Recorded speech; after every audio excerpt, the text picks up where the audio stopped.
aja sih yang Tata ID punya?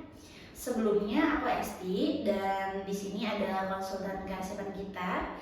Bisa bantu diperkenalkan? Halo semuanya, aku Farah, aku dari tim marketing dan juga konsultan Tata ID. Nah, memang kita akan membahas soal katalog Tata, lalu kayak produk atau jasa apa sih yang dipunyai Tata kayak gitu.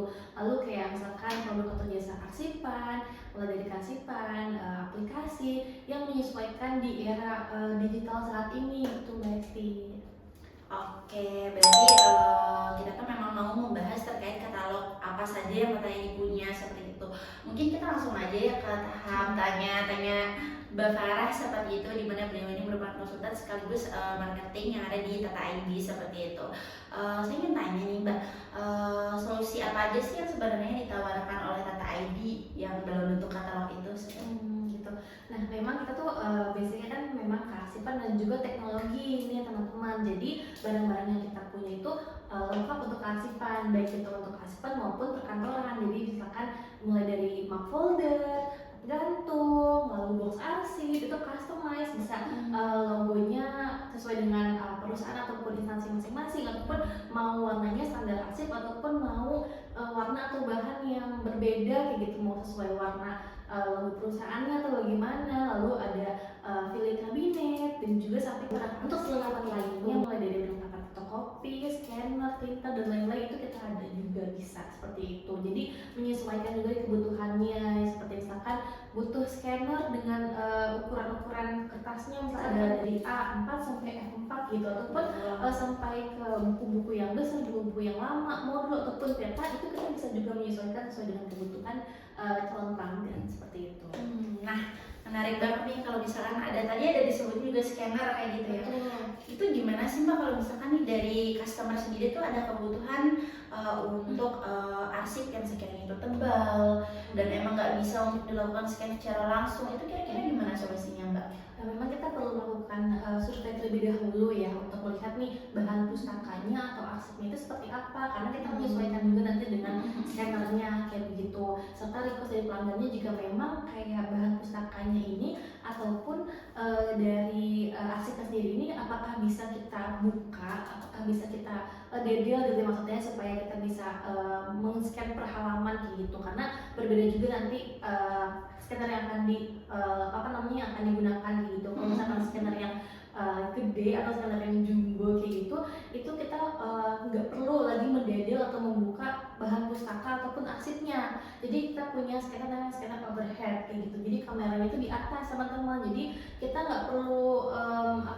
merubah fisik ataupun bahan pustakanya itu atau arsipnya, tinggal kita buka aja lalu akan di-scan dari atas seperti itu. Tapi kalau misalkan memang diperlukan atau diperbolehkan untuk kita bedah gitu ya, misalkan kita bedah bahan pustakanya, kita bedah arsipnya, itu akan kita kembalikan lagi seperti semula kayak gitu. Namun dengan arsip yang lebih compact mungkin ya, lebih nggak makan tempat gitu, karena kan kalau yang kita bisa dibuka arsipnya itu scannernya agak lebih besar kayak gitu, jadi sesuai dengan kebutuhan lah seperti itu. Keren banget ya Mbak ya kalau misalnya sekarang sudah ada di teknologi yang sampai overhead kayak gitu ya. Berarti kita tuh tanpa harus membuka apapun bisa langsung dipergunakan seperti itu. Oke, berarti kalau yang kayak gitu kan ibaratnya itu kayak lebih ke arah elektronik yang lumayan banyak permasalahannya mungkin ya Mbak. Maksudnya kayak gini, kalau misalnya kita sudah membeli produk ini seperti itu, yang tadi Mbak bilang itu overhead scanner dan yang lainnya kayak gitu, itu kan merupakan barang-barang berat yang kalau kita bilang. Kalau misalkan nanti ada kerusakan atau nanti untuk maintenance-nya itu kan seperti apa sih Mbak? Itu kalau misalnya kita jadi beli nih, apakah ada garansi selama beberapa tahun atau memang maintenance-nya itu gratis juga sampai akhir barangnya rusak seperti jadi tenang aja teman-teman sekalian. Jadi scanner kita ini ada garansi 1 tahun. Nah, itu untuk kalau misalkan nanti ada kerusakan untuk sistem error ya, misalkan bukan human error, karena kalau misalkan human error kan pasti kan nanti kita lihat nih kenapa kerusakannya, apakah dari penggunaan usernya ataupun dari memang sistemnya, mungkin dari scanner itu sendiri kayak gitu. Tapi untuk mempreventif atau mitigasi hal itu, kita pasti ada pelatihan untuk 1 minggu itu untuk cara penggunaannya sesuai dengan handbooknya, kita kasih tahu ini cara pemakaiannya seperti ini dan lain-lain. Lalu secara maintenance-nya pula nanti kalau setelah pakai harus seperti apa kayak gitu. Pun nanti kita akan bisa dihubungi untuk melakukan pengecekan akan alat tersebut kayak gitu. Oke, berarti nanti kalau misalnya kita sudah beli, perakitannya pun dari pihak Tata ID seperti itu ya Mbak? Betul. Oke, baik. Nah, nanti kalau misalkan kita sudah membeli kayak gitu, kan kita butuh ini nih Mbak, kalau misalnya di perusahaan swasta maupun pemerintah kan biasanya butuh nih kayak testimoni kah, atau biasanya kan ada, kalau misalkan dia ada di produk kan ada bintang 5, bintang 4 atau berapanya kayak gitu. Kira-kira kalau dari Mbak Farah sendiri testimoninya tuh terkait barangnya itu seperti apa?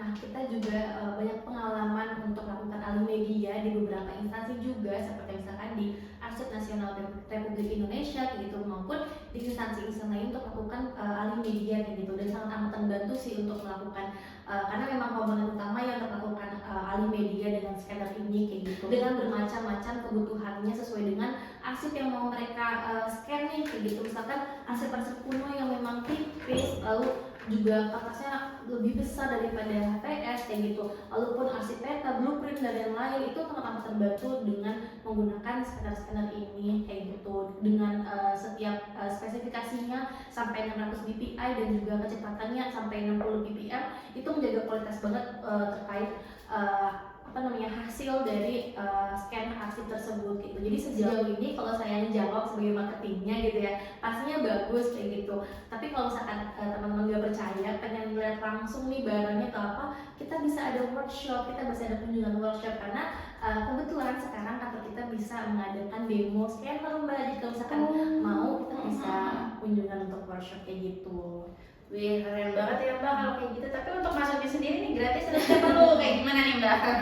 Jadi bisa kirim di email di bawah ini, atau untuk bisa hubungi Instagram di bawah ini untuk bisa kita jadwalkan kunjungan, mungkin nanti ada proposal dan lain-lain, itu bisa gitu. Karena memang kita membuka untuk edukasi juga ya, untuk teman-teman juga, untuk rekan-rekan juga terkait alih media, untuk supaya bisa go digital dan paperless kayak gitu. Oke, tadi kan Mbak Farah ada sempat menyinggung nih terkait digitalisasi kearsipan seperti itu kan. Kalau boleh tahu tuh selain itu apa aja sih jasa-jasa yang memang ditawarkan oleh Tata ID sih Mbak?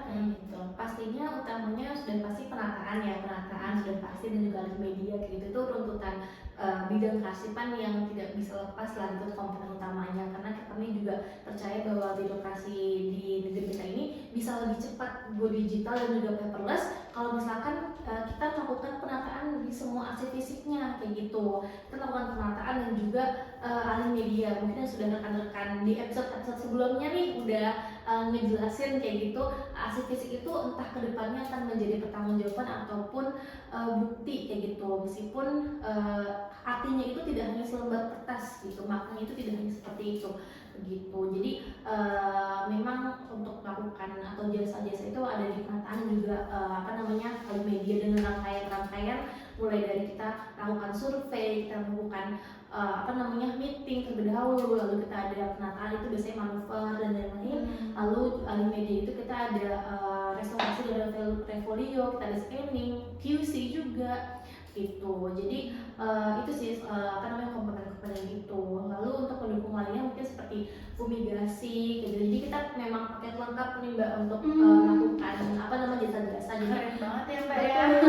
Jadi menata arsipnya juga, kita bersihkan juga ruangannya supaya ada rayap dan lain-lain. Lalu kita kalau misalkan ada ada arsip yang sudah retensinya sudah musnah, kita bantu juga sesuai dengan Undang-Undang Nomor 43 Tahun 2009 serta didampingi oleh pihak berwenang seperti itu.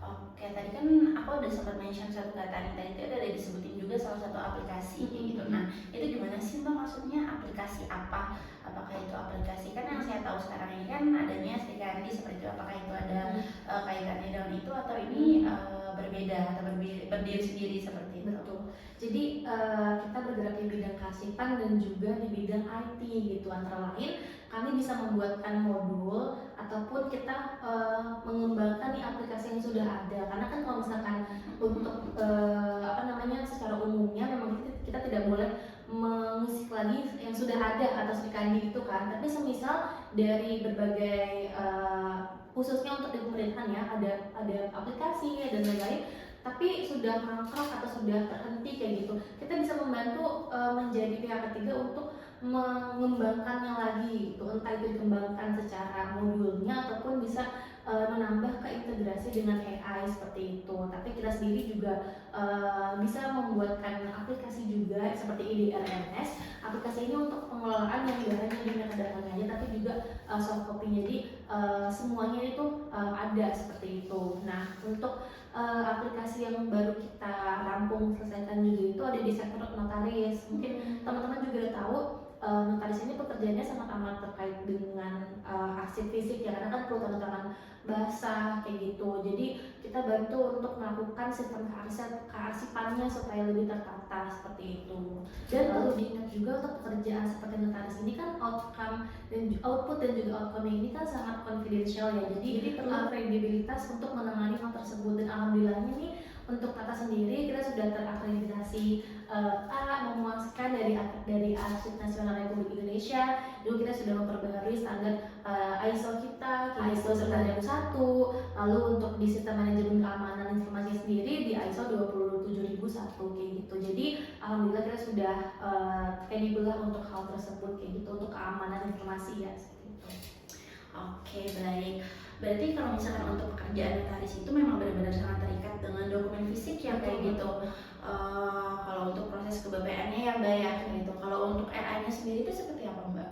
Nah, aplikasi yang terintegrasi dengan AI sendiri, pertama kita buatkan seperti dashboard terlebih dahulu. Kita perlunya data-data perlu data dari arsip gitu. Makanya perlu lakukan perataan arsip kayak gitu. Karena data informasi itu dari hasil tersebut kayak gitu. Jadi kita buatkan dashboardnya, lalu kita dari studi case yang sudah kita jalankan ya, ada beberapa studi case sudah kita jalankan di suatu instansi itu butuh menarik data di setiap titik di Indonesia kayak gitu. Nah, itu perlu secara real time. Nah, dari hasil yang sudah didapatkan, data-data ini itu perlu ada mitigasinya, perlu ada solusinya, perlu ada rangkuman dari misalkan dari Pulau Jawa tuh apa, dari Pulau Jawa nanti ada kabupatennya dan lain-lainnya kayak gitu kan. Dengan data-data tersebut kita bisa menarik berbagai macam informasi lah kayak gitu dengan AI ini kayak gitu, dengan private AI ya. Jadi informasinya itu tidak disebarluaskan hanya pada instansi tersebut kayak gitu. Oke, sangat menarik sekali ya Mbak ya. Kalau misalkan memang benar-benar udah bisa langsung untuk dilakukan, kita kan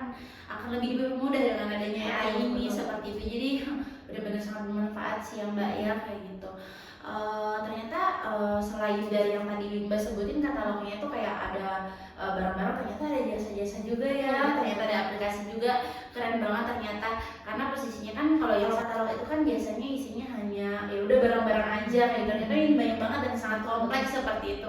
Benar-benar lengkap banget ya di Tata ini benar ya. Betul banget. Jadi kita memang terus berkembang di era digital saat ini, di era AI lah saat ini. Kita apa semuanya AI, mau cari tahu apa semuanya AI, kita terus berkembang. Kita mau memberitahukan juga, mengedukasikan teman-teman sama arsip Paris ini juga untuk konsultan bahwa arsip itu tetap akan relevan kok di era AI saat ini. Justru informasi atau data yang diperlukan itu datangnya dari sebuah arsip kayak gitu. Betul. Oke, baik, sebelumnya terima kasih Mbak Farah terkait pengetahuannya maupun wawasannya terkait katalog yang ada di Tata ID. Ternyata banyak banget barang maupun jasa yang ada di katalognya Tata ID. Jadi tunggu apa lagi buat bapak maupun ibu yang butuh untuk jasa kearsipan maupun produknya, bisa banget langsung ke katalog kita. Oke, sebelum kasih ya Mbak Farah terkait oh iya, dan satu hal lagi, jangan lupa untuk like, comment, and share, dan jangan lupa subscribe. Terima kasih. Kembali lagi kita episode minggu depan.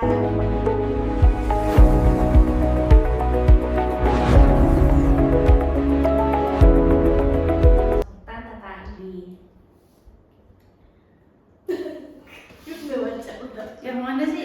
Aku lupa bacain. Oke, tapi tahu ya kalau yang bisa udah berarti aku benar kayak udah gitu aja. Oh, ulang. Baik, sebelumnya terima kasih ya Mbak Farah.